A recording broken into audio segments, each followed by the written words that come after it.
When a man leaves the house, sometimes you have to write a Dear John letter.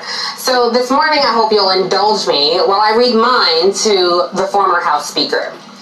Dear John, I've seen you enjoy countless very friendly interviews promoting your New York Times best-selling book where you beat your chest about the crazies that exist in the Republican Party and chide the Tea Party extremists that existed during your tenure on Capitol Hill. Well, here's some tea for you. This was and is your squad. After co-authoring The Contract with America with conservative Trump supporter Newt Gingrich in the 1990s, you kept your contracts with future MAGA hat wearers, championing everything from small government to big business and welfare reform, while the tobacco industry funded many of your political campaigns.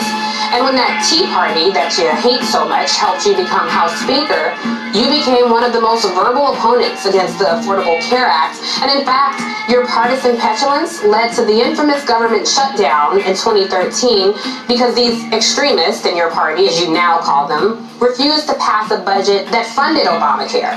But yes, please, say more on these crazies and how you're somehow different. 23 million people who now have health care are listening. You've also declared that America is a land of immigration. Well, it's too bad that sentiment was lost on you in 2014 when you aligned with those crazies to block a vote on immigration reform. Oh, and then let's not forget that time in 2007, you voted against expanding services for ex-offenders leaving prison and re-entering public life. And in 1999, you voted against medical marijuana in D.C. In fact, throughout your political career, you were unabashedly and unalterably opposed to any type of marijuana legalization. So you can imagine our surprise when in 2018, you joined the board of Acreage Holdings, an investment company with an established footprint in the cannabis industry.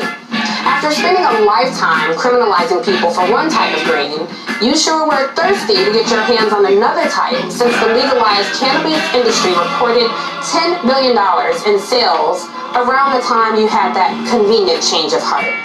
And yeah, sure, you played golf with President Obama and you were not impolite like some of your political offspring, but your policies were just as damaging.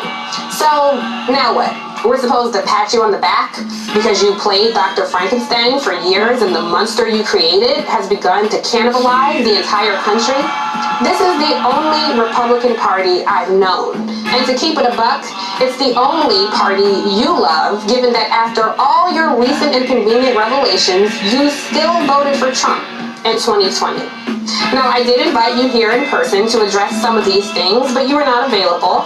And if you think somehow I've gotten you wrong, I certainly welcome you here for a discussion. And look, I know you're a crier, and my intention is not to hurt feelings, but those crocodile tears don't match the ones we've cried for years.